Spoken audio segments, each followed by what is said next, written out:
If there is one word to describe the devil, it will be deceiver. Deceiver. In the gospel, they deceived the people that the power of Jesus came from the devil. See? Deceiver. Brothers and sisters, take note, that is how intelligent the evil spirits are. They can use anything to deceive us. So let us be vigilant.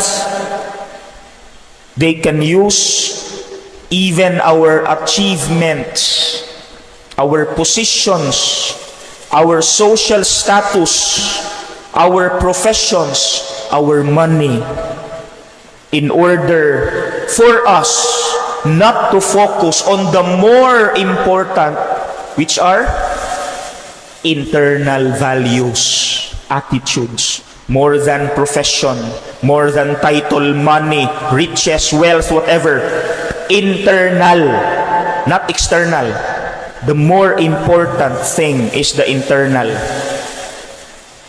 Now, maybe you have known someone, or it can be you and me, who has become professional but became arrogant, boastful, naging professional nga, naging hambog naman, naging matalino sana, naging kurakot naman.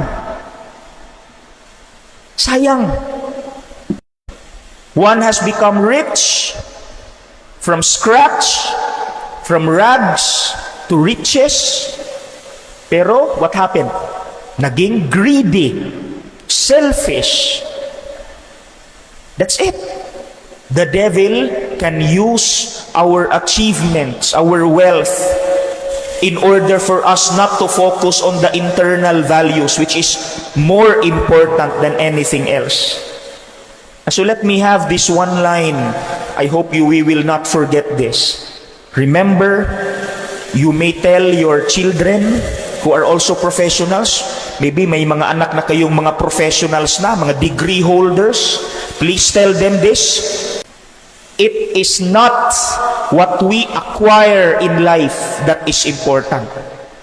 What is important is what we have become in the process of acquiring them.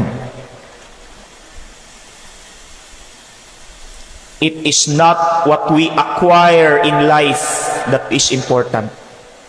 What is important is what we have become here, what we have become in the process of acquiring them. So the question for all of us is, sige, let us check ourselves. Ako as a 12-year-old priest, kayo, I do not know your professions and social status. Let us ask ourselves, sige, after all these years of achievements, what has become of me? Have I become more loving? Sige, let us ask this. This is the best time now, because deceivers, ang evil spirits. Sige, at this point in your level, I do not know your stories, but at this point in your life, after all the positions and achievements and wealth that you have, what has become of me? Have I become more loving? Or baka naging full of hate? Have I become more humble? Or baka naging arrogante na ako? Have I become more honest? Or baka naging kawatan na ako? Naging swindler na ako? Have I become more forgiving? Or naging unforgiving kasi tumaas yung ranggo ko, tumaas rin ang pride and ego? It is not what we acquire in life that is important. What is important is what we have become in the process of acquiring them.